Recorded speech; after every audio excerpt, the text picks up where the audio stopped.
各位家人们平安。好，让我们一同站立，一起来敬拜，带着信心来宣告：在耶稣里没有惧怕，在耶稣里我们满有能力。一起来拍手。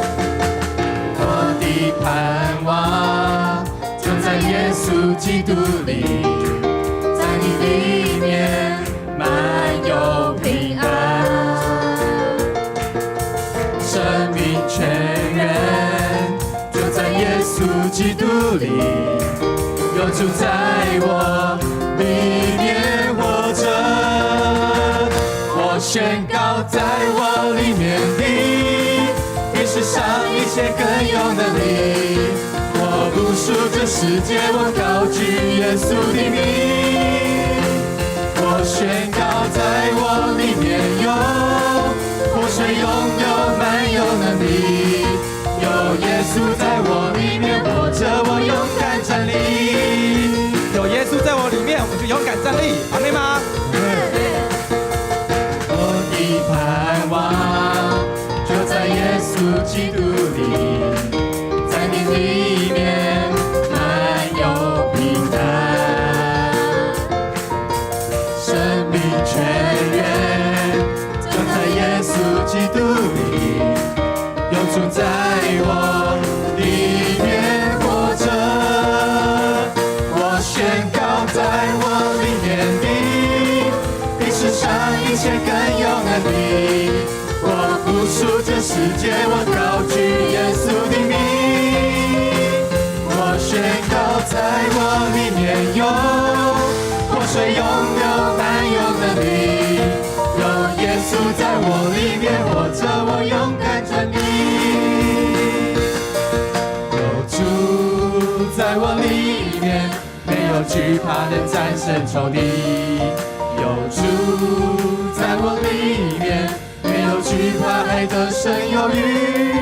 有主耶稣在我们里面，有主在我里面，没有惧怕能战胜仇敌。有主在我里面，没有惧怕还得胜有余。在我里面的，比世上一切更有能力。我不属这世界，我高举耶稣的名。我宣告在我里面有活水涌流，满有能力。有耶稣在我里面活着，我勇敢站立。宣告，我宣告在我里面的，比世上一切更有能力。我不属这世界，我高举耶稣的名。我宣告在我里面有活水涌流，满有能力。有耶稣在我里面活着，我勇敢站立。有耶稣在我里面活着，我勇敢站立。有耶稣在我里面，有耶稣在我里面活着，我勇敢站立。用掌声将一切荣耀归给耶稣。哈利路亚，哈利路亚。好，跟你左右两边的人说，有耶稣在你我里面活着。有耶稣在我里面活着。好，亲爱的主耶稣，我们满心感谢你。即使我们会跌倒或是软弱的时候，但你让我们知道，因着你的慈爱与恩典，我们可以刚强站立，没有惧怕，还得胜有余。主啊，你配得我们一切的尊崇与赞美。主啊，谢谢你。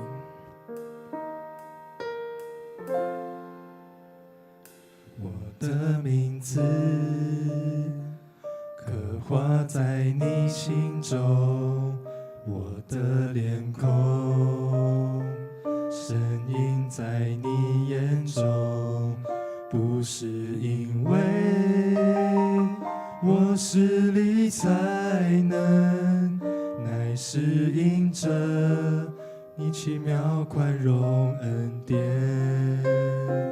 虽然有时我会跌倒软弱，你却一直包容不放弃我，用你慈爱紧紧地拥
高举耶稣的名，来敬拜他。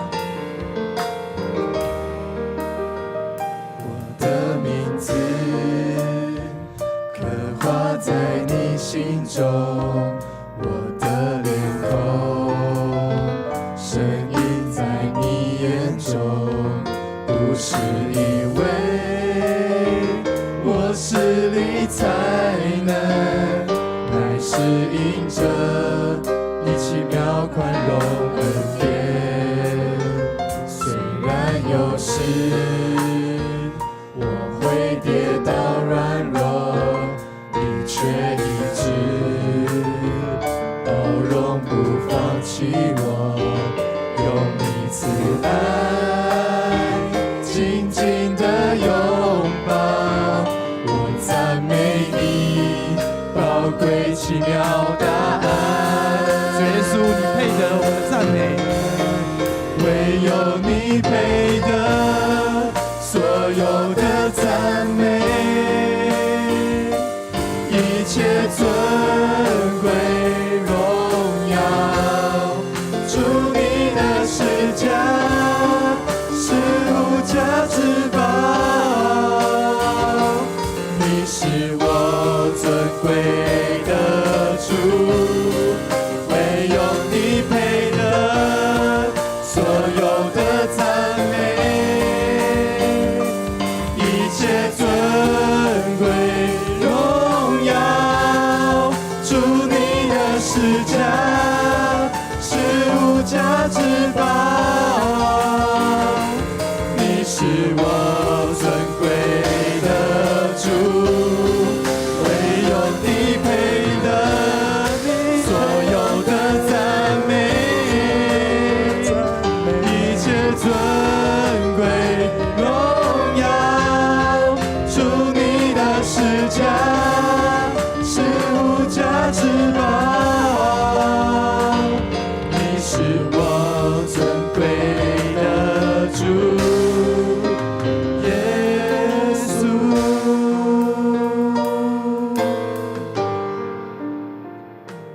你是我尊贵的主耶稣。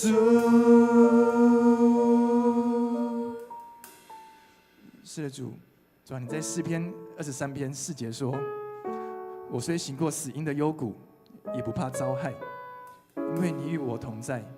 你的杖、你的竿都安慰我。”主啊，谢谢你，你的同在与安慰是我们随时的帮助。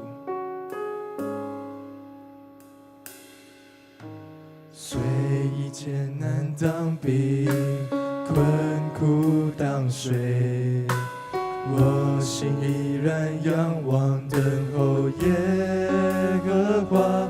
我想做，或想有，必听见有声音说，这是真路，要行走在其中。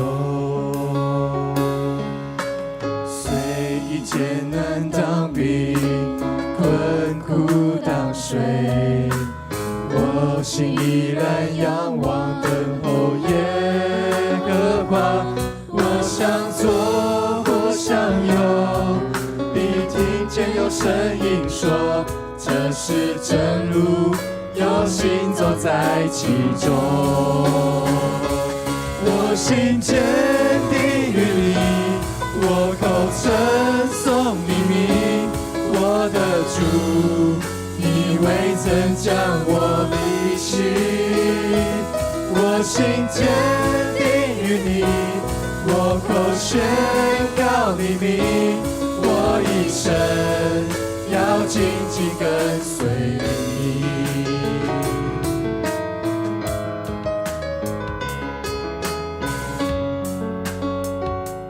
所以艰难当兵，虽一艰难当兵，困苦当水，我心依然仰望等候耶和华。我想做，或想有，必听见有声音说，这是真路，要行走在其中。我心坚定于你，我口称颂你名，我的主，你未曾将我离弃，我心坚定于你，我口宣告你名，我一生要紧紧跟随你，我心坚定于你，我心坚定于你，我口称颂你名，我的主，你未曾将我离弃，我心坚定于你，我口宣告你名，我一生要紧紧跟随，坚定于你，称颂你名，我的主，你未曾将我离弃，我心坚定于你，我口宣告你名，我一生要紧紧跟随你，我一生要紧紧跟随你。是的，天父上帝，我们要来到你的面前，用我们的心灵和诚实来敬拜你，因为无论大山如何动摇，大海如何改变，你的慈爱永远都不改变不动摇。主啊，让我们知道你对我们的爱是永不改变的爱，你对我们的拣选是永不后悔的拣选。即使有时候我们会疲倦，即使有时候我们会软弱，即使有时候我们会忘记你，但是你永远不忘记我们。我们再次献上我们对你的感谢，献上对你的敬拜，求你悦纳。我们这样祷告祈求，都是奉靠主耶稣基督的名求，阿们。好，在你要坐下以前，跟你旁边说：上帝对你的爱永不改变，上帝对你的爱永不改变。请坐。今天我们很高兴能够有一个见证，是我们的婕妤执事他要来分享他的见证。那我们用热烈的掌声来欢迎林婕妤执事。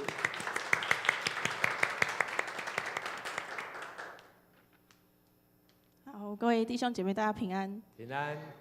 好，那容许我看一下稿，因为有点长，有点难背起来。这样，其实就是已经很久没有上台做见证了。然后这次丽珠邀请我的时候呢，我拒绝了她大概2、3次。但其实就是不是不想跟大家分享啊，只是不确定自己准备好了没，然后准备好要面对这件事情了没。那其实也没有将这件事情，就是放在心里很久的事情做一个整理。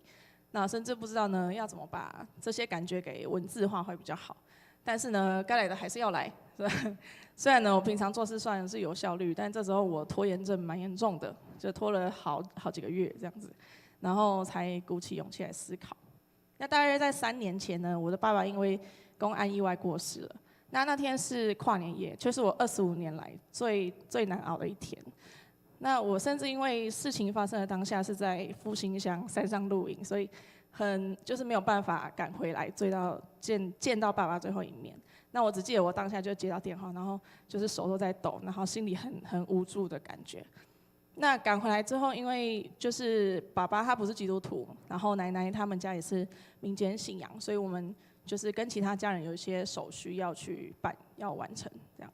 那还有许多就是大家可能第一代基督徒会知道很多道教的一些习俗这样子。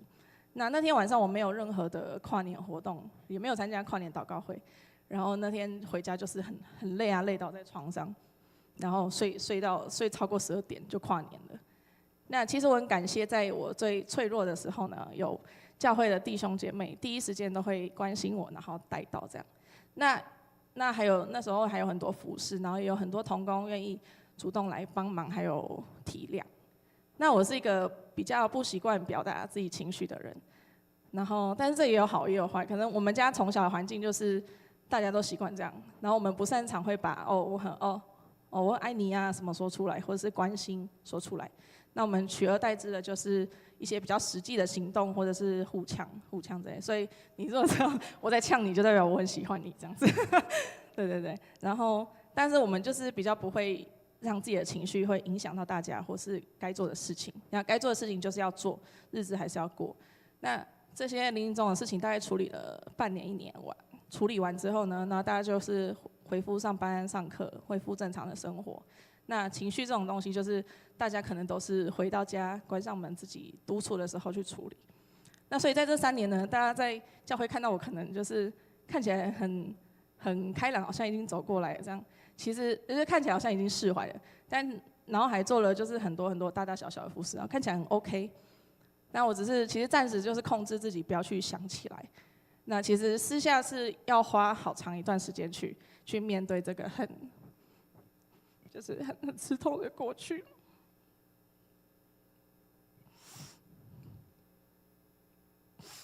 好，没事。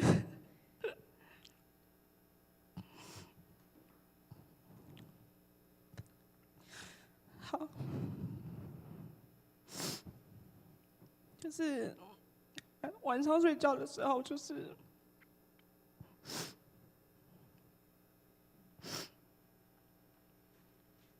哎呦，很丢脸呢。好，就是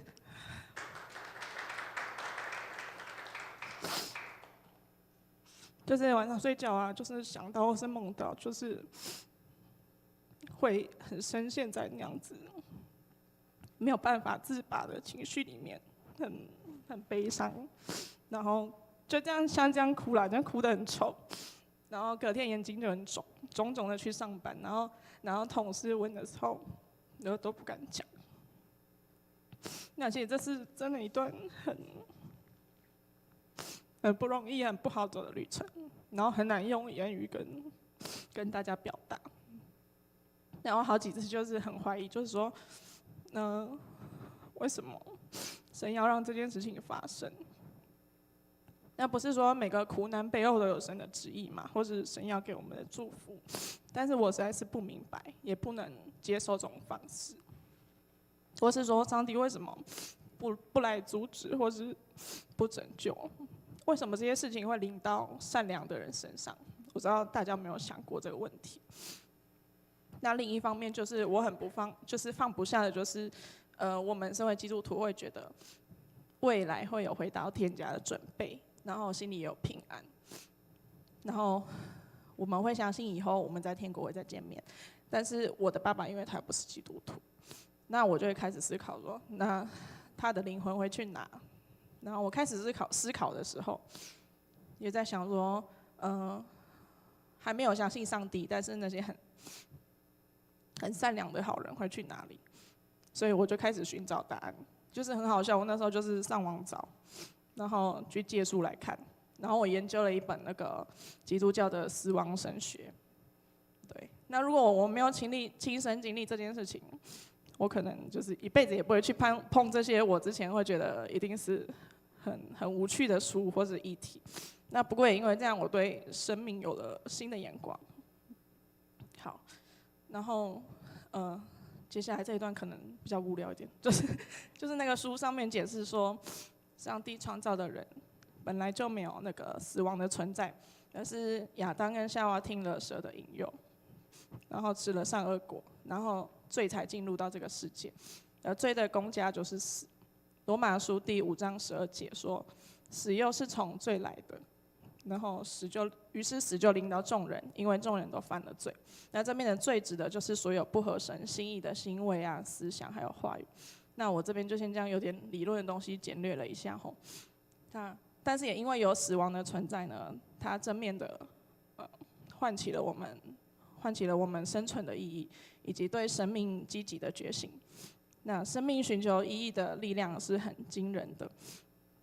真正饥渴慕义的生命是不会放过从死亡中汲取存在的养分。那我们人活着的时候呢，很多事情都觉得理所当然。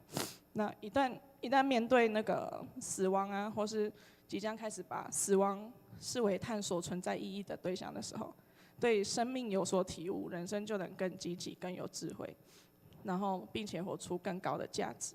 深愿能将活着的意义呢与价值全然实践出来。那失去至亲，让我意识到生命是很脆弱的。一个就是在人生当中这么重要的人会说不见就不见。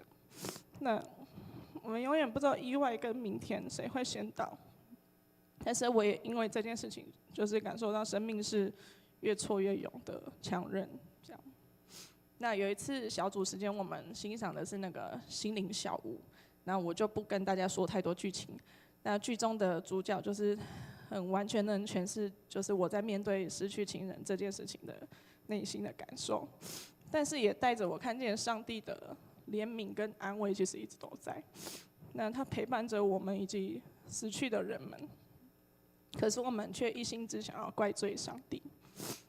那今年的那个333祷告会有一场主题是为死人祷告，是吗？因为本来为死人祷告，然后我就很好奇啊，然后去到现场参加。那当天听到很多人的故事，令人就是很为之动容这样。那其中有一个我印象很深刻的就是陈牧师分享的故事，然后让我很感动，然后也有了对这段时间以来一直寻求的一个解答。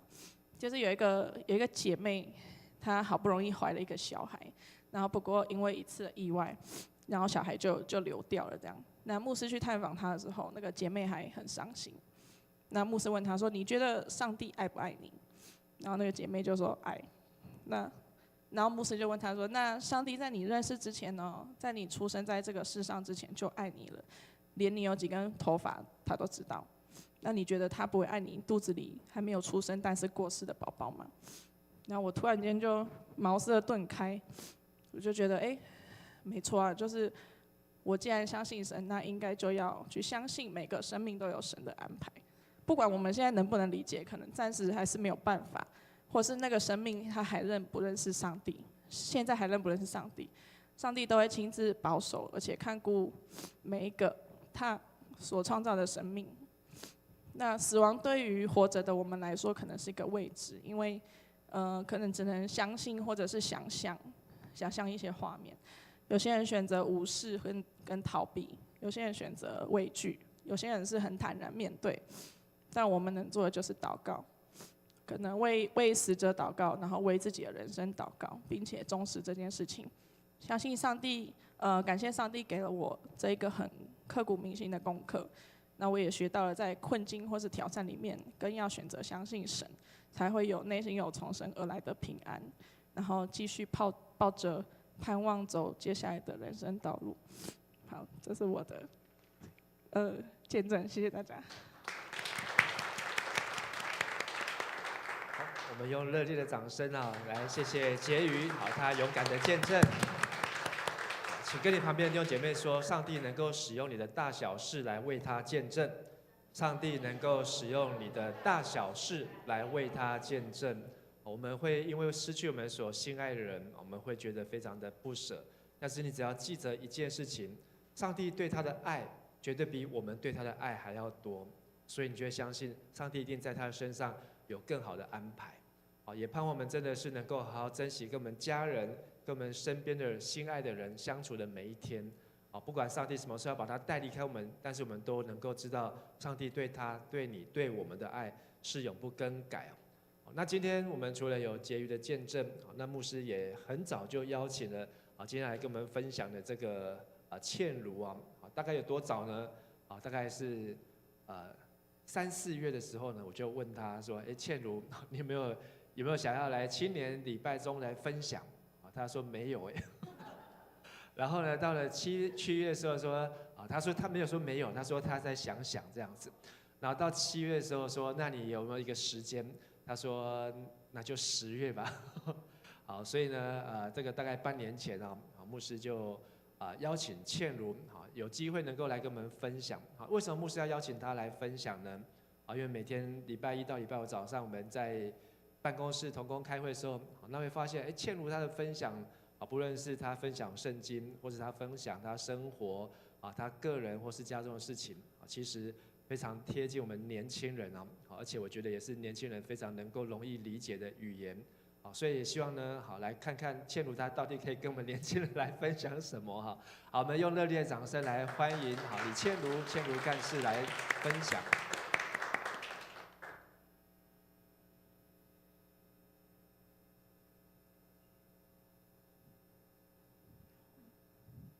大家平安。平安。这个台子好像有点太高了。你可以站出来。好，我可能需要简报笔，不知道。谢那在我开始分享之前，我们还是先一起来祷告好了。亲爱的天父，谢谢你让我们能够有这样的时间，可以让孩子站在台前，可以跟大家来分享。主耶稣，谢谢你，我相信你召聚我们在这里，有你的目的，有你的意义，有你的计划。也求你帮助孩子，让孩子今天所分享的能够成为大家的帮助，让我们说的和听的都能够从当中得到祝福。谢谢天父与我们同在，将我们接下来的时间都交托仰望在神你的面前。这样祷告是奉耶稣宝贵的圣名，阿门。好，今天我要跟大家分享是有人造你就不怕，诗篇23篇，应该没有听过的请举手。哦，大家都知道吧？真的有人没听过诗篇23篇？好，太好了，那你今天就来对了。好，在我开始分享今天的经节之前呢，我想先跟大家分享一个故事，就是在我20岁那年的夏天，现在应该距离没有很久，3年前而已哈。就是我20岁那年的夏天呢，一如往常的一样，在星期六的晚上，一如往常的一样要去教会练敬拜。那我家离教会其实很近哦，骑摩托车如果都没有遇到红绿灯的话，大概3分钟就到了。那如果遇到红绿灯的话，大概5分钟这样子哦。所以呢，那一天我就是一样很抓着时间踩着点哦，然后就要往教会的路上，经过了一个红绿灯，我就停下来了嘛。然后呢，我就看，绿灯了，我旁边的车就过去了，第二台车也过去了。那我呢？我也想跟他一样，结果呢，就怎么了？撞到了，旁边有一台闯红灯的车。当我正全力加速的时候呢，我看到他已经来不及了，尽全力的2手刹车之后，我就飞起来掉在地上。然后呢，在那个时候，我就眼前一黑，一阵黑，全身一阵痛。然后呢，我想要呼吸，但是吸不到空气，因为我整个人是这样子，背部像摔下去吼。所以我整个人呢是，你知道那种恐惧吗？就是我想要呼吸，可是我的肺动不了，所以我是完全的窒息的感觉。在接下来呢，好回过神来之后，我开始觉得我全身都痛到我动不了，我就开始害怕了。我会不会脊椎撞断了？会不会从此我就怎么了？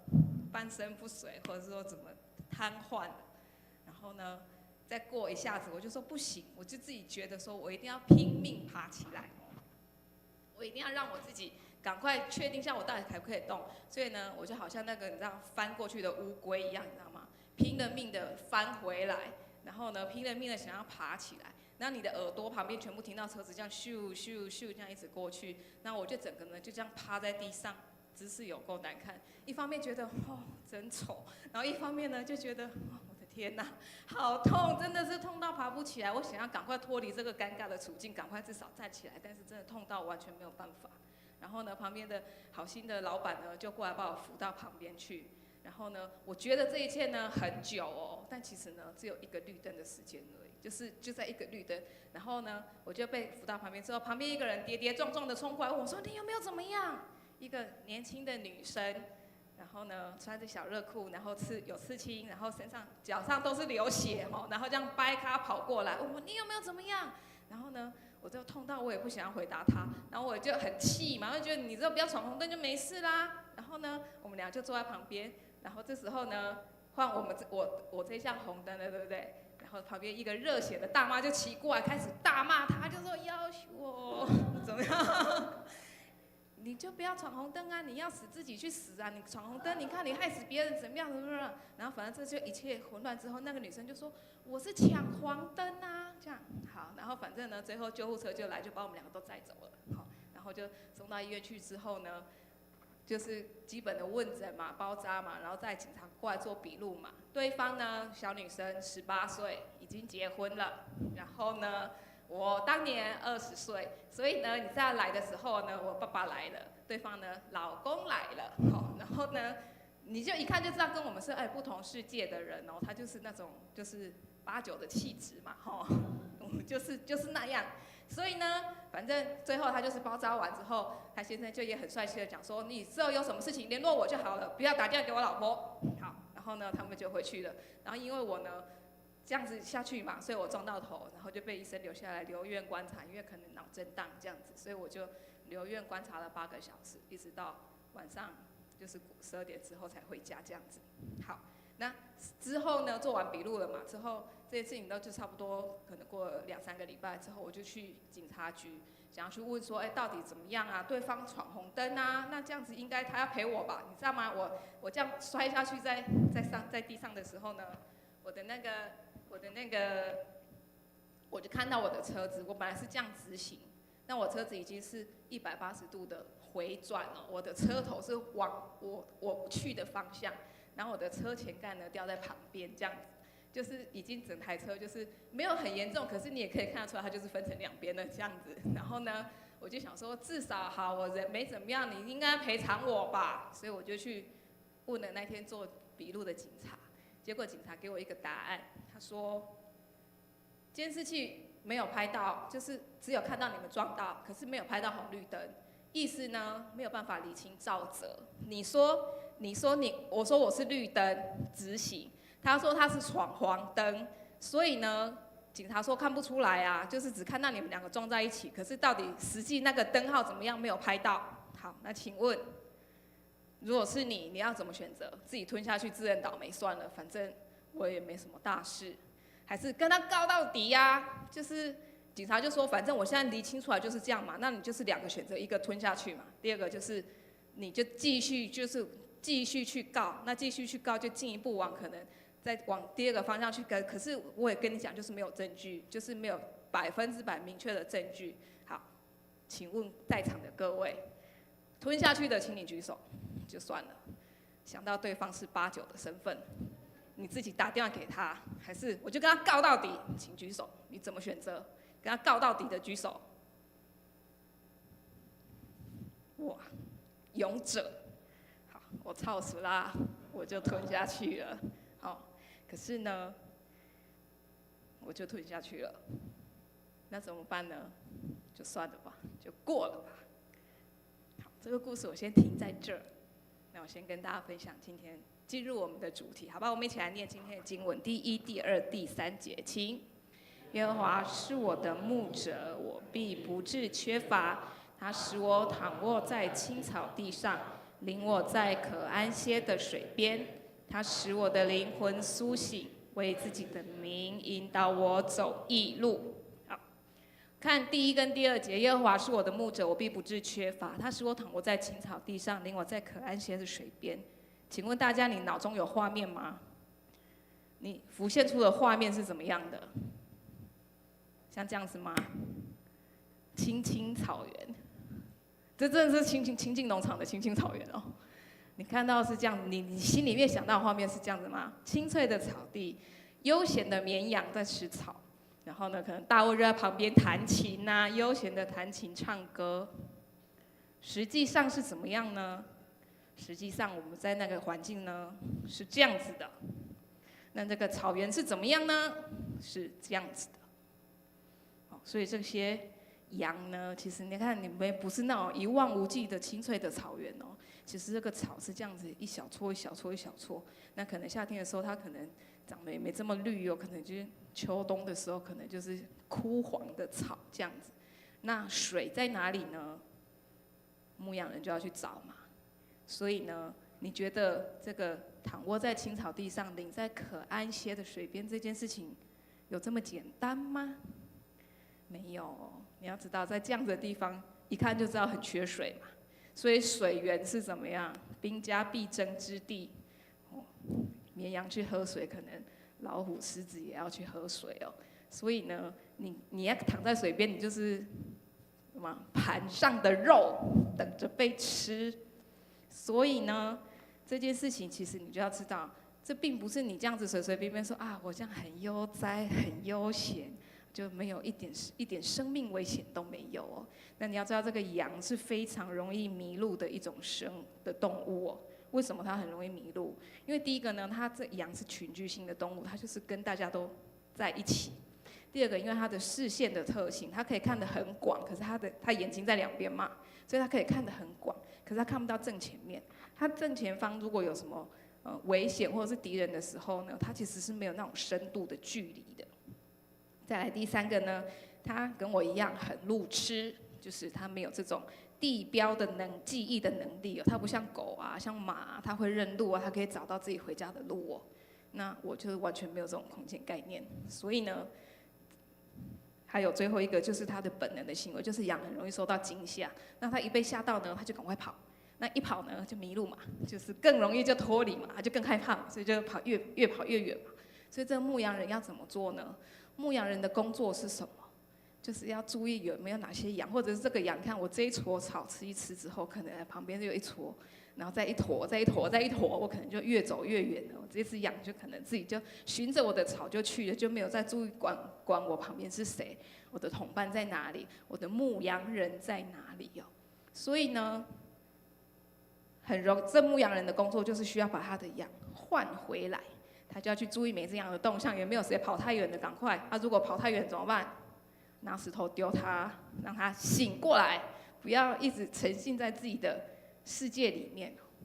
那我在2022年的时候，应该有些人知道，因为先生工作的关系，我们就全家一起去了日本。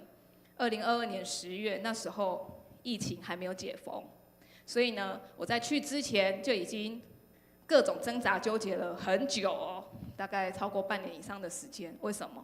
因为台湾那时候很安全呐，相对很安全呐，各国都在这边，就是疫情很严重的时候，台湾还可以去救，很怎么样？台湾 can help， 对不对？还可以口罩可以去救别人，所以我们在台湾是相对安全的时候，我要把我的小孩，那时候一个2年级，一个幼稚园，我要把我的小孩一起带去日本。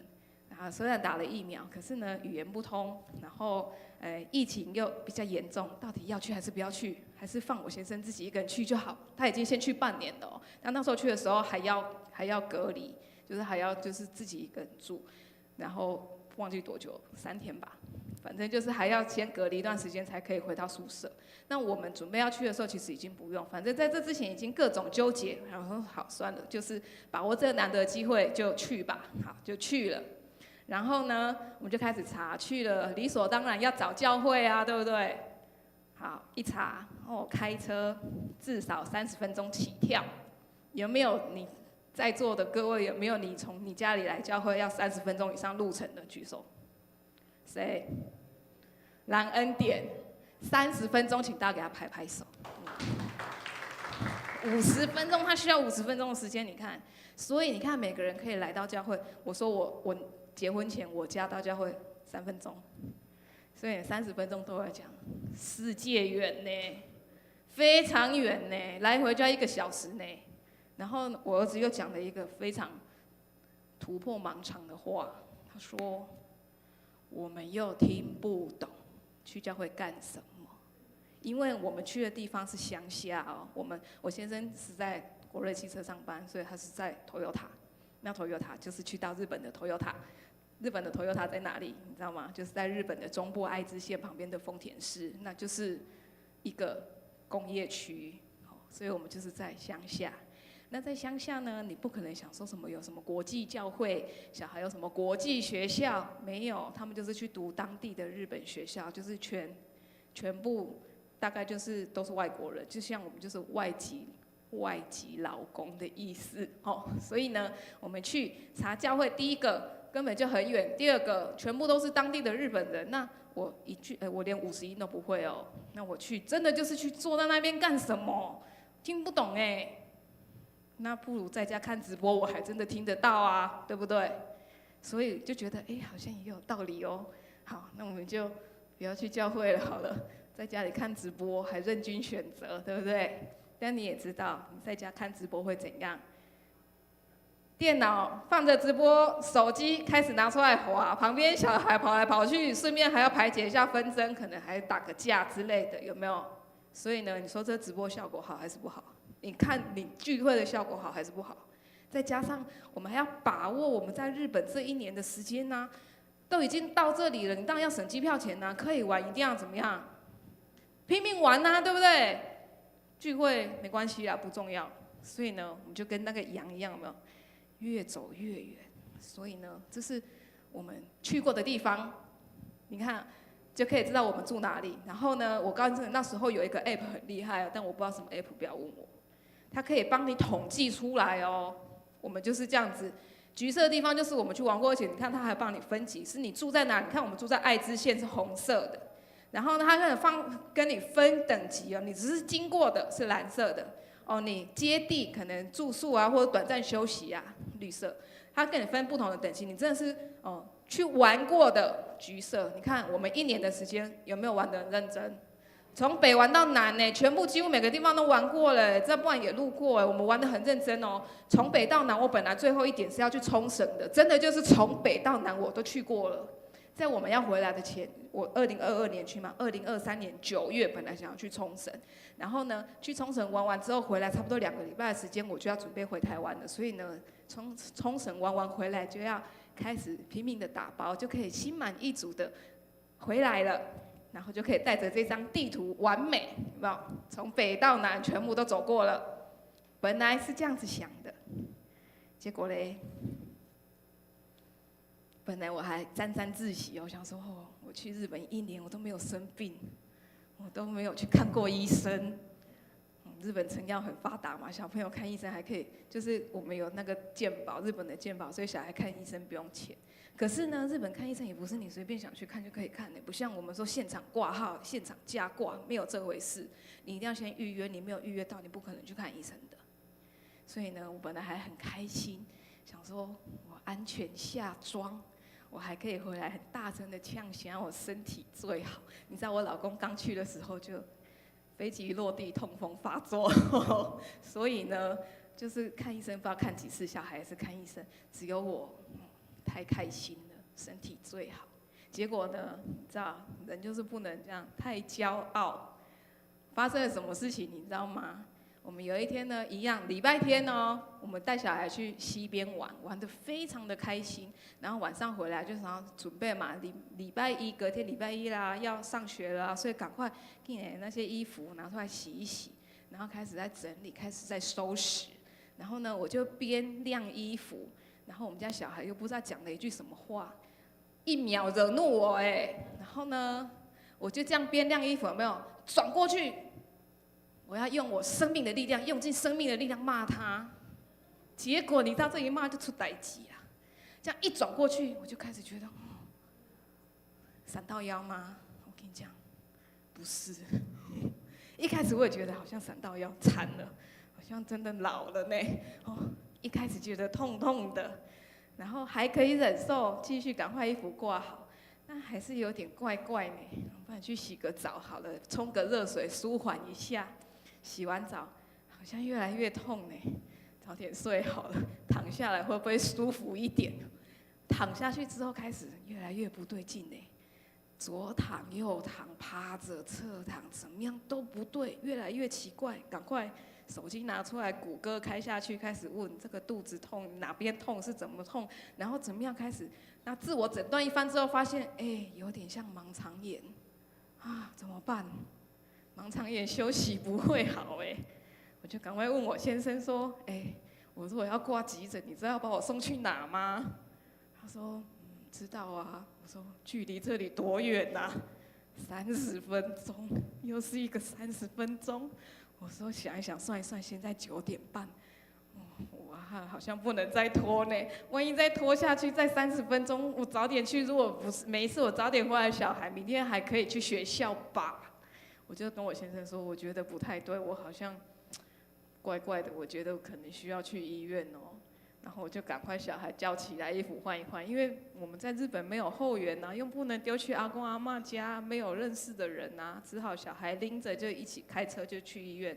我跟你讲，在路上只要遇到一个窟窿，我都会骂我先生，你知道，我觉得很痛然后去到医院门口之后呢，要他去停车嘛，然后我再坐在门口等他停好车，他过来，我已经没办法走路了。痛到我走超慢，然后那个警卫就说跟我先生说，你要不要去推轮椅过来？好，我就坐上了轮椅，就进去检伤了。那检伤一样就先挂号嘛，然后开始就量血压嘛，然后就开始护士来问诊嘛。那我当然是一句话都听不懂啊，我只负责哀嚎啊。然后呢，我先生就说挂号费就8000日币。然后我就一边痛一边开始，你知道心里就开始这样子很担心想说惨了。8000块光挂号好，然后再来就等，好不容易一样跟台湾一样，等到进去就是医生就是进到那个可以问诊的地方了哈。医生问一问，然后就排了一些检查，就叫我那要去躺病床好了。然后呢，我就开始进行了一连串的检查。这时候呢，我真的已经痛到就是只能躺在床上各种哀嚎。你知道我很重视形象，也是很爱面子的。那个时候已经什么都顾不了了，只负责尖叫。然后这样一叫，旁边那个护士就会过来，哦这样子，然后就秀秀呼呼这样。可是我还是痛啊，痛到不行啊。然后怎么办？就医生开始排各种什么抽血啦、X 光啦、超音波啦，都做了哦。再来换第二个医生过来了，又问一样的问题。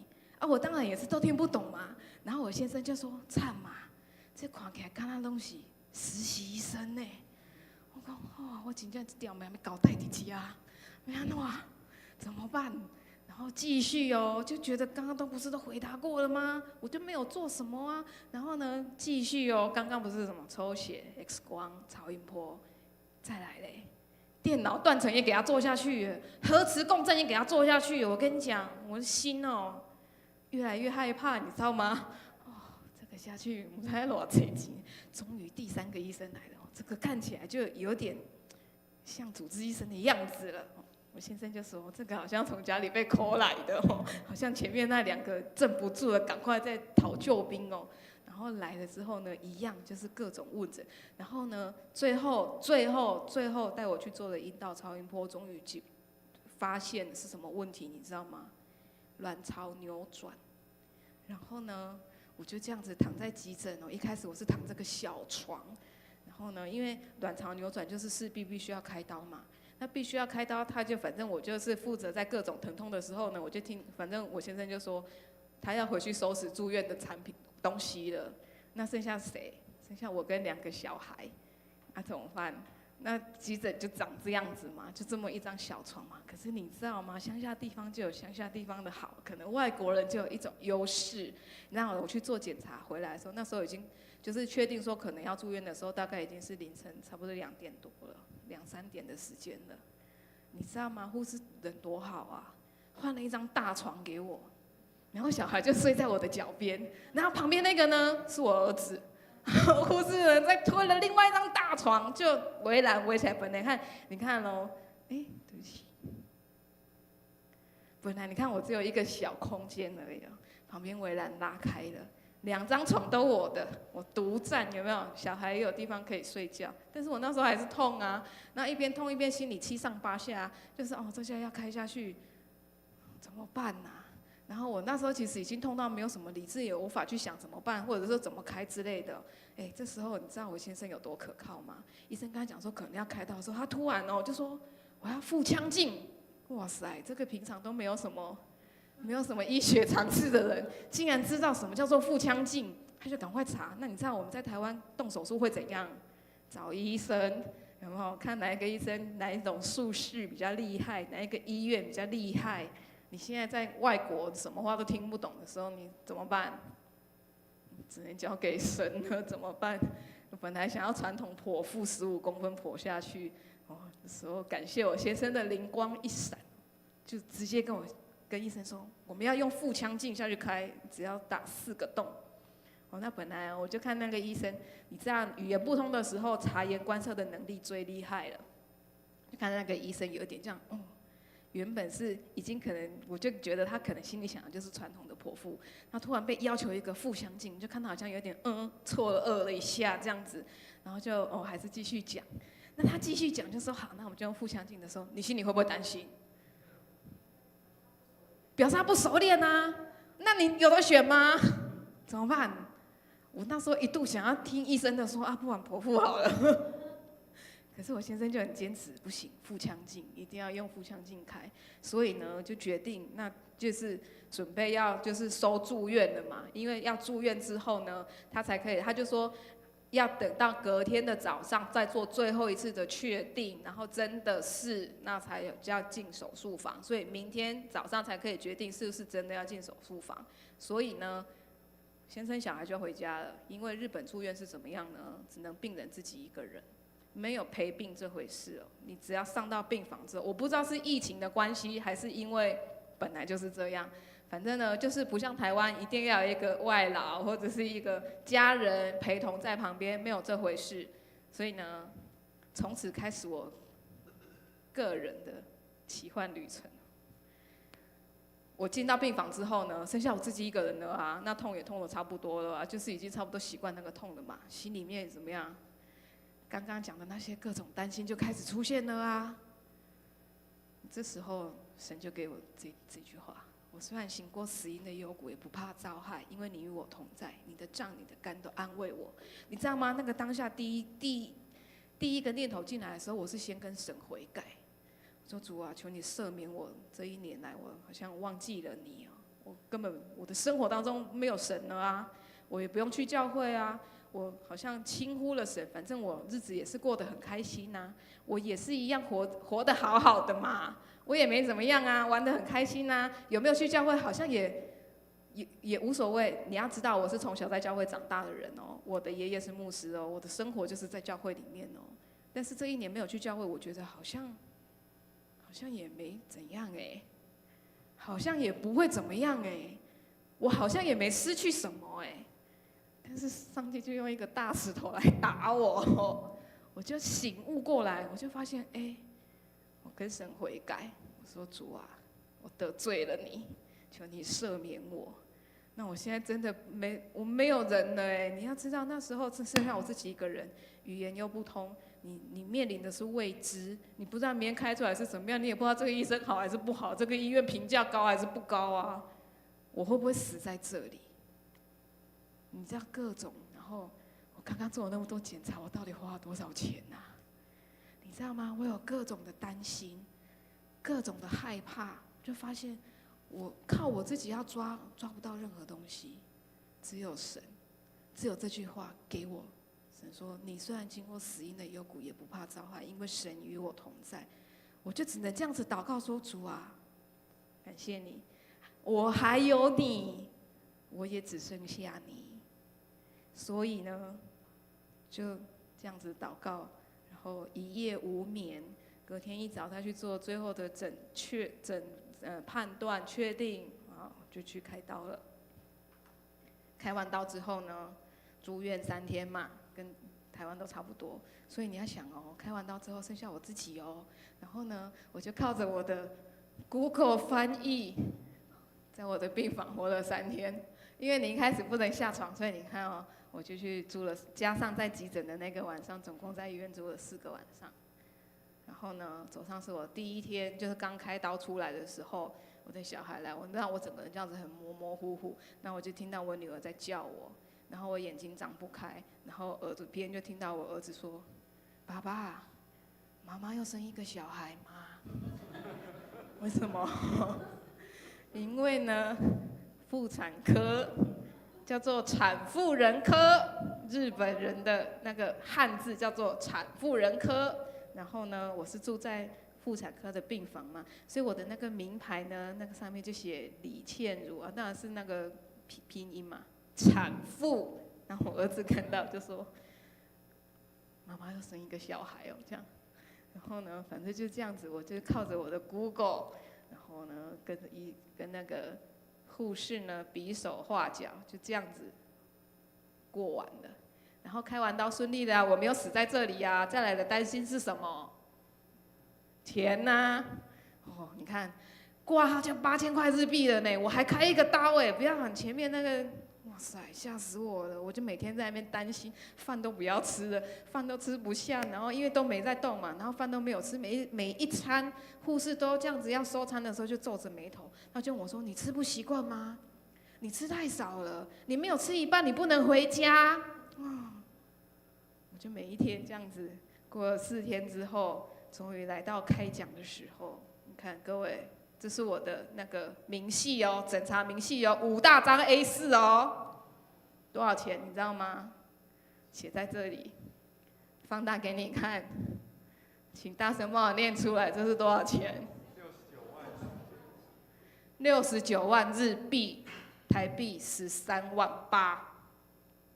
然后你知道我很害怕呢。我想说，我先生这一年来到底是赚多少？会不会我开一个刀我就没有赚，还要倒料啊呢？但是你知道，还好国外日商就是很有那种照顾员工，我们即便是外国人，我们原券也有保险。你知道保险下去我最后付多少？31000块台币，6000多块。13万变成6000，是不是应该哈利路亚感谢主？真的还好有神的恩典，你知道吗？我躺在病床还没开刀之前，我在那边死去活来，痛的死去活来。除了神说我的恩典够你用，神说你虽经过死荫幽谷，也不怕遭害。还有一个经文就是箴言，耶和华所赐的福使人富足。下一句是什么？100分穷民节，并不加上忧虑。我跟你讲，我就靠这2句活下来，真的。我在各种担忧害怕的时候，一方面担心我会不会死掉嘛，那没死掉就开始担心我钱够不够用嘛。但是神说耶和华所赐的福使人富足，并不加上忧虑，这些忧虑都是人自找的。所以呢，我就很感谢，然后也很平安的就顺利出院了。那诗篇的最后23篇最后2节是什么？我们一起来念好不好？在我敌人面前，你为我摆设宴席，你用油膏了我的头，使我的福杯满溢。我一生一世必有恩惠慈爱随着我，我且要住在耶和华的殿中，直到永远。好，我不知道大家每次这样背、这样念的时候，你有没有觉得很奇怪？为什么敌人跟宴席会放在一起？敌人呢，都要开打了为什么还要板德？这是2个很冲突的东西吧？可是为什么神会这样子讲呢？因为在那时候不是神啊，是大卫为什么会这样子写呢？因为在中东的文化当中，摆设宴席其实就是怎么样？就是说，好，开打之前，大家先坐下来瞧一下嘛。真的一定要打吗？那谁来负责瞧这一团啊？一定是好，比如说我们2个有事情呢，找牧师啊，牧师来瞧一下嘛。所以呢，神是那个主人，主人在找你跟你的敌人来摆设宴席，你在这个餐桌上就不能打架。那他说，你用油膏了我的头，使我福杯满溢。当你被主人膏抹的时候，表示说这个人是我造的，你不能轻易动他。还记得我前面跟大家讲我的20岁那个车祸吗？我是不是吞下去了？可是吞得很不甘愿呢，心里觉得很倒霉呢，觉得神啊，我是要服侍你耶，我是要去教会路上，我今天不是去到处玩呢，为什么我还遇到这件事情？就像刚刚婕妤的分享一样，为什么会有这种我们不知道为什么事情发生在我们的身上？然后呢，我开始产生了一种自我的控告，觉得说李倩茹你就是一个胆小怕事的人。你看到人家是89，你就说了，你就不敢跟他告到底。那吞下去之后呢，开始产生自我控告之后，再来呢埋怨神，觉得主啊，你为什么都没有听我的？你为什么没有祝福我？你为什么没有保护我？我明明是要去服侍你，我这么尽心服侍你，我假日都在教会里面呢，我为你付出这么多，你为什么是这样子？你为什么让我遇到这些困难？你为什么让我遇到这个？我虽然没有受伤，可是我要了钱啊，我要自己去修车啊。所以我开始对神有了一些点的声音吼。可是你知道吗？很神奇，刚刚牧师也提到，我们每天早上在办公室都有分享。我说我车祸这件事情是几岁？20岁哦。那我什么时候豁然开朗？你知道吗？就是去年的某一天，我们在办公室分享的时候，有一天神突然带我回到那个画面，然后让我重新看到了，虽然我这样子飞起来掉下去摔得很丑，可是你知道吗？我后来在分享这件事情的时候，神给我看到另外一个画面是，他把我这样包起来。虽然我飞起来，我摔下去，可是神把我包在那里。旁边的车子过去，我没有受到更严重的伤害。然后呢，我这样子飞起来掉下去的时候，我没有摔在我自己的车上。我如果是摔在我自己的车上，我可能被排气管烫到，我可能因为不是平面嘛，我可能真的搞不好真的脊椎断掉，搞不好撞到脖子，搞不好怎么样。我的安全帽没有飞出去，我跟你讲，我甚至一滴血都没有流。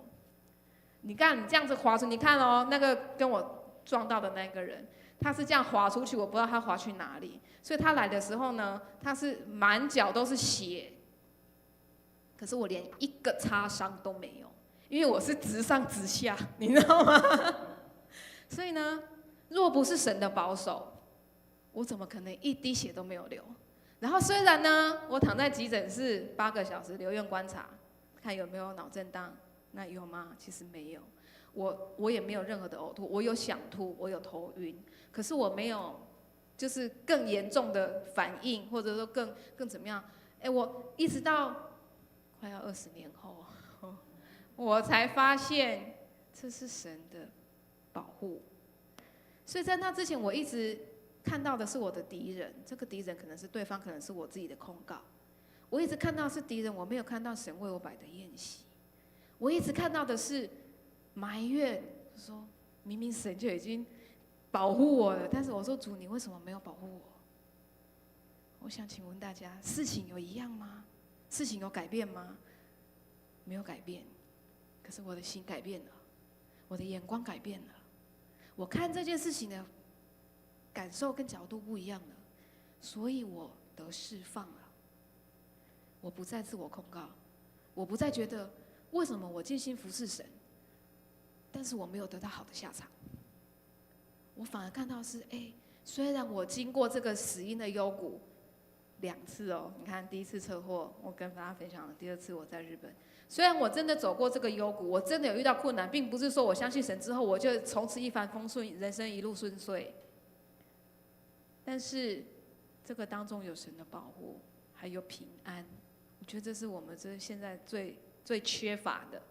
所以呢，我想大卫一定也是经历很多，他最后才会说：“我一生一世必有恩惠慈爱随着我，我且要住在耶和华的殿中，直到永远。”这是何等的祝福，这是何等的美善的事情。所以最后我想跟大家做一个结论，就是其实你只要跟着神，有神照你，你还怕什么呢？只要有人照，你就不怕。不管我们遇到什么困难，遇到我有什么阻碍，但是我们有神与我们同在。即便我们遇到死荫的幽谷，神也与我们同在。所以呢，不要停止聚会。这是我给大家的分享和劝告。我们很容易哦，尤其在这个世界上，现在资讯这么多，这么发达，我们很容易在各个人生的不同的阶段，我们可能会有我们需要面对的事情，可能是你的课业，可能是你的男女朋友，可能是你的各种有趣的事情。再大一点，可能是你的工作，你需要全力去打拼，或者是你有你的孩子，各种的事情可能会缠绕你。当我们的焦点没有在神的时候，我们很容易，真的很容易，就像我去日本去玩，就1次没去，2次没去，3次没去，慢慢的你就离开，就觉得这也没有什么啊，不会怎么样啊。神还在我心里，我没有离开神，但我只是不再去教会，好像蛮有逻辑的吧？好像也可以吧？可是这就是一个危险的开始。当你发生问题的时候，没有人可以帮助你。我后来，你知道我在医院的时候，我就开始想，今天我如果去教会的话，也许我有其他的人，也许我有教会的朋友可以帮忙。但是因为我自己放弃了这条路，我没有去，所以我没有其他的，完全没有任何的后援，完全没有任何的援手。再来呢，你一旦停止了聚会，你就很容易牧羊人勾不到你啊，叫你叫不回啊。当你走偏的时候，没有人可以提醒你，可以让你苏醒回来。第二个呢，我想跟大家分享就是不要推辞分享，像婕妤的见证一样哦。哪天立柱长老找你们的时候，不要想太多，答应就是了。对，牧师找我的时候，我说我想想哦，后来决定不要再想了，因为越想呢就越不可能哦。然后时间快到的时候就开始后悔，我告诉你。但是我跟你讲，答应下去之后，你有分享就是你的。今天即便下面没有人，但是我在准备的过程当中，我是重新再一次数算神对我的恩典。跟你旁边人说，恩典是数算不完的。当你开始数算恩典的时候，你就会发现，其实你得到的更多，更多又更多又更多。可是你如果没有给自己这个机会开始分享的时候，不一定要站在台上分享，小组分享也是一样的。当你没有分享的话，你这个恩典就停在这，就像我的那个车祸一样。我今天如果没有把这件事情讲出来，我有机会可以用另外一个角度去看到吗？没有。我今天没有去讲的时候，神没有机会可以动工。很多时候我们有很多的伤害，特别在教会里面，我们可能在服事、在跟别人的合作上面，我们很容易觉得遇到了很多的伤害。可是这个伤害是你自己给的，还是真的别人伤害到你？很多时候是我们自己想的、自己幻想的、自己的感觉。那你如果没有你如果不开口分享，神没有机会来做翻转。所以呢，不要停止，不要推迟分享。最后呢，就是当我们可以这样子做的时候，你就会经历神越多，最后你就可以坚定的相信神。就像我们诗篇讲的一样，我们一生一世都能够住在耶和华的殿中，直到永远。好，那我今天跟大家分享到这里，谢谢大家。我把时间交给陈牧师。那我们一起来祷告。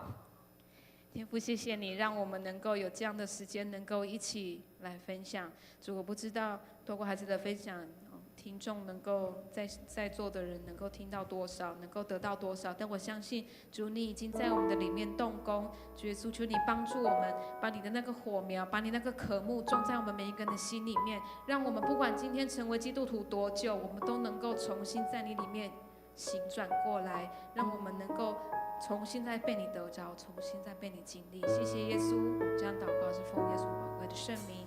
阿门。好，我们再次用热烈掌声来谢谢倩如她的分享，谢谢主。让我们用这首诗歌来回应，来成我们今天对上帝的祷告。邀请大家从座位上站立起来。耶和华是我的牧者，水一艰难当兵，困苦当水。我心依然仰望等候耶和华。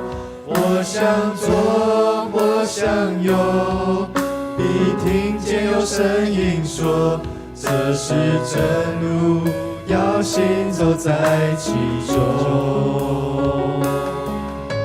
虽已艰难当兵，困苦当水，我心依然仰望等候耶和华。我想做，我想有，必听见有声音说，这是真路，要行走在其中。我心坚定于你，我口称颂你名，我的主，你未曾将我离弃。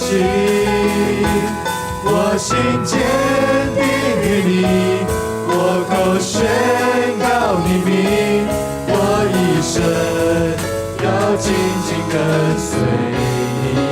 今天晚上我们所听到的信息，无论是见证或是信息，相信神要对你对我的心来说话。让我们再次用这首诗歌在唱的时候，让我们说：主啊，帮助我，帮助我，心坚定于你。虽已艰难当兵，困苦当水，我心依然仰望等候耶和华。我想做，我想有，必听见有声音说，这是真路，要行走在其中。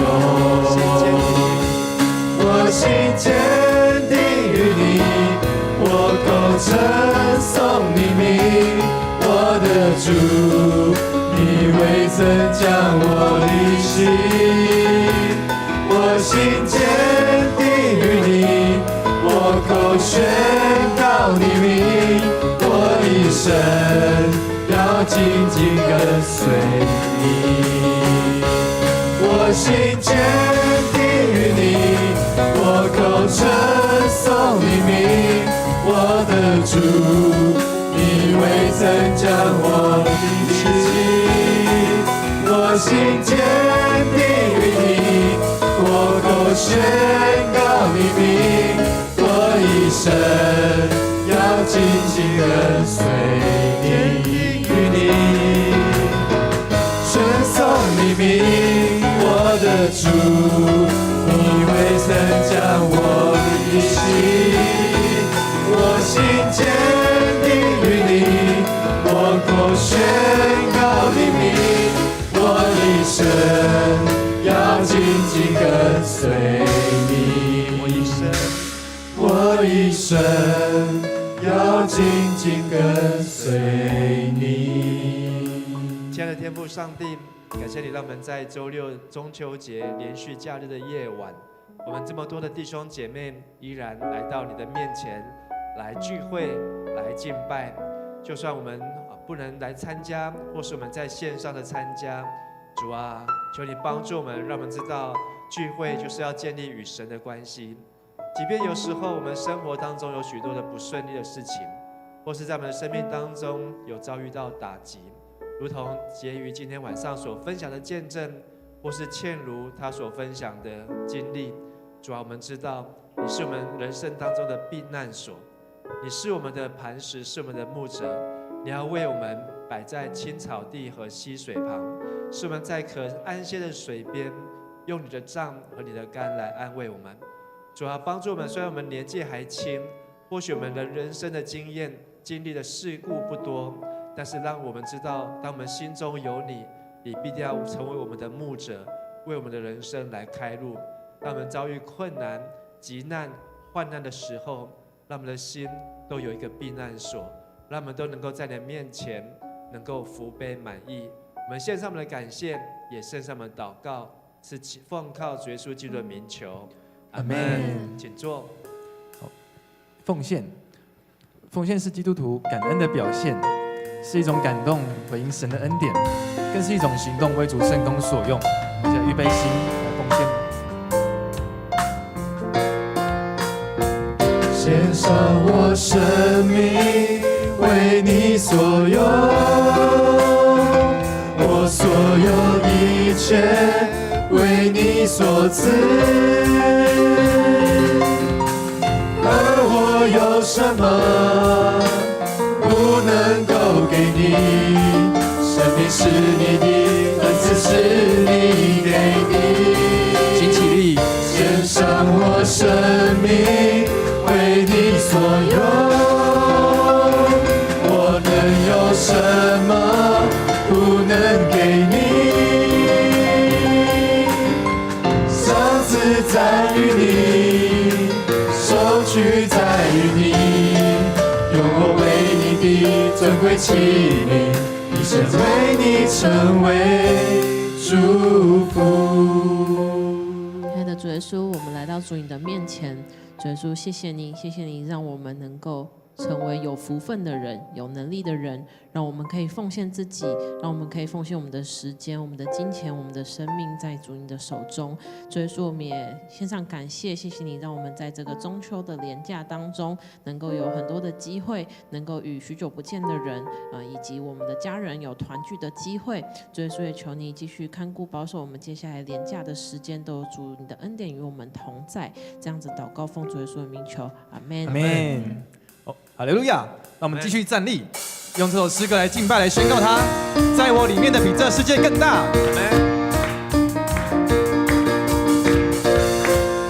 我们的盼望就在耶稣基督里。我的盼望就在耶稣基督里，在你里面满有平安。生命泉源就在耶稣基督里，有主在我里面活着。一起来宣告，我宣告在我里面的，比世上一切更有能力。我不属这世界，我高举耶稣的名。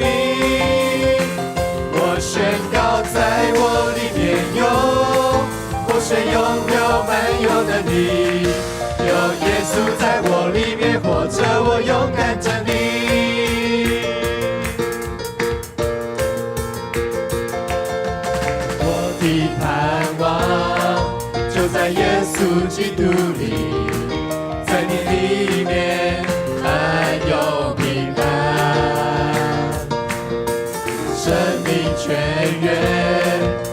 在耶稣基督里，有主在我里面活着。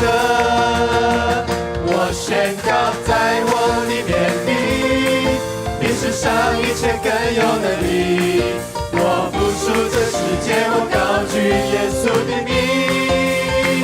我宣告，在我里面有活水永流满有能力。有耶稣在我里面活着，我勇敢站立。有主在我里面，有主在我里面，没有惧怕的战胜仇敌。有主在我里面，没有惧怕还得胜有余。有主在我里面，没有惧怕的战胜仇敌。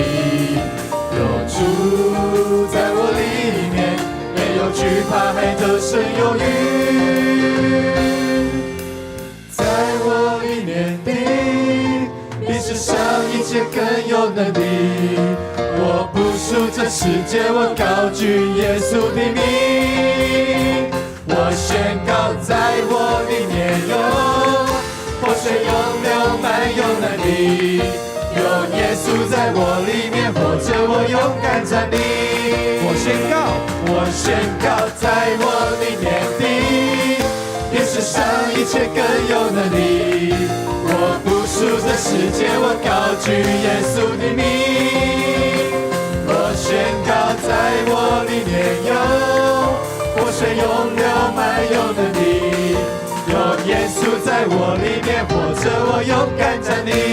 耶稣在我里面，有耶稣在我里面活着，我勇敢站立。哈利路亚！我们拍掌，把荣耀归给耶稣。哈利路亚！阿门，哈利路亚！阿门，哈利路亚！阿门！大声的拍掌，把荣耀归给耶稣。哈利路亚！耶稣，我们赞美你，我们谢谢你，让我们能够再一次从你的话语能够得着信心，也能够坚定于你。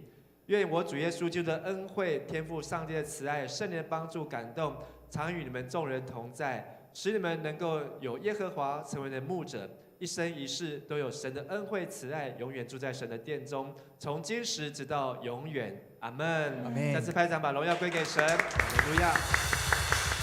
好，我们也拍手，谢谢倩如今天的分享，还有婕妤今天的见证，请坐。我们要把时间来交给允琪。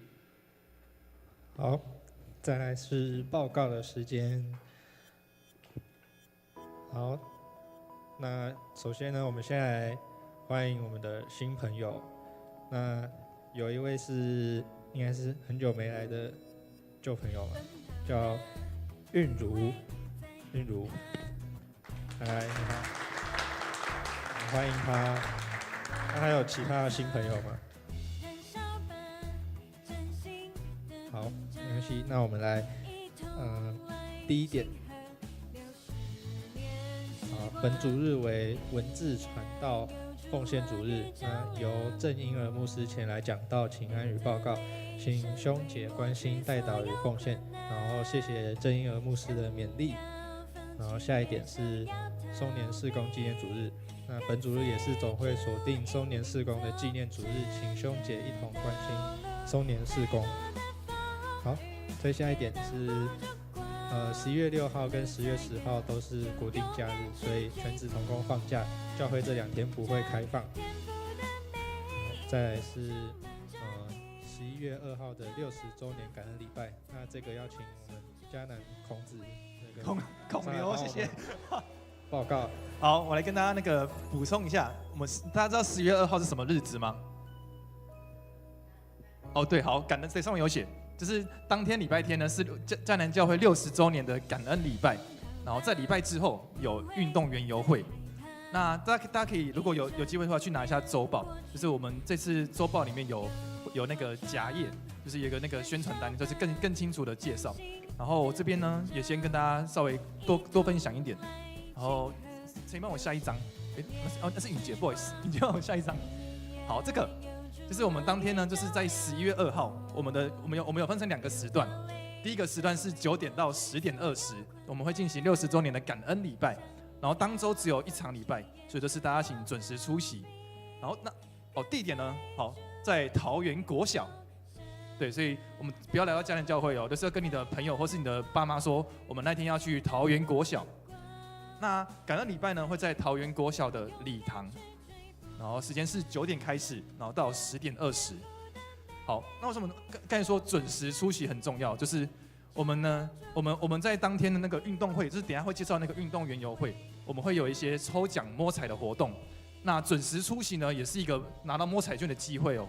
所以就是这些要记得，就是准时很重要。然后就是大家把那个时间跟那个预备的心都留下来。好，那介绍第2个，右边那个是运动园游会，10点20到12点半。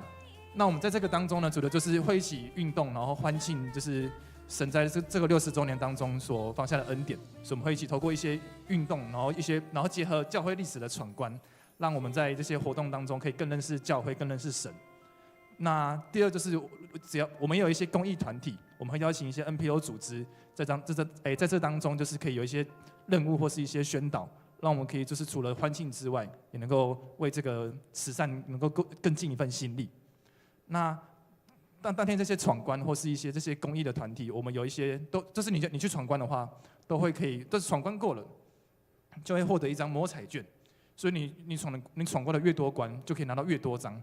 那到时候呢，就是我们整个40分钟这个活动结束之后呢，就会有个精彩的摸彩精彩的摸奖时刻。我们总共会抽60份好礼。对，所以我们的这次的那个前面那个标题叫做"好礼嗨运动会"，就是真的有60个精美的礼物等大家去拿到摸彩券，然后来抽。所以就是这个很重要，然后就是请大家可以一起来欢庆。好，那最后一个重点就是我们会需要报名，就是我们这些比如说礼拜的座位啊，或是我们那个运动园游会，我们要统计餐盒。我们中午结束之后会发放餐盒跟60周年纪念品。那这些过程当中都会需要统计大家的名字，或者统计人数跟份数。那报名的方式就是请跟你的小组长登记。比如说我们接下来那个会请小组长就是在各个牧区或各个小组，就是询问你10月2号是否出席，然后就是请大家一定要去登记，有登记才会有这些刚才说的餐盒纪念品。如果没有登记的话，就是会没有哦。那我们的那个登记的日期到10月27号截止。对，所以就是请大家就是不要犹豫了，就是赶快就是会来，然后会一起出席的话，就是跟小组长那个回报。好，那就是这个11月2号的2个重要活动。好 ，OK 吗？好，那把时间交回给允琪。好，那坏掉了。好，那上主日9月28号，临时会员和会已经顺利选出长老3名，然后执事8名。那当选的名单都有公布在那个周报上面。那本次选举当选之长老以及执事，他们预计在12月7号的台语礼拜中就任。好，那再来是10月19号举行的2026年事工研讨会。那时间是下午1点到5点，请新就任的长职预备心参加。那没办法出席的要先向陈牧师请假。好，再来是松大讲座，10月8号礼拜3的早上10点半到12点有松大讲座，那主题是艺术治疗，讲师是赖佩瑜諮商心理师。再来是志工队新招募的机组志工。详情请见周报。那如果有想要去加入志工队的话，可以去问黄家生长老或队长，或者是总干事张木璇。好，再来是深入助学金，深入助学金的委员会公布本期助学金审核通过的受奖者名单都在周报上面，那将会于10月19号的华语礼拜中颁发。好。结束了，再来是小组时间。那嘉兴的小组在这边，然后 YZ 小组在吧台旁边。好，大家可以互相请安。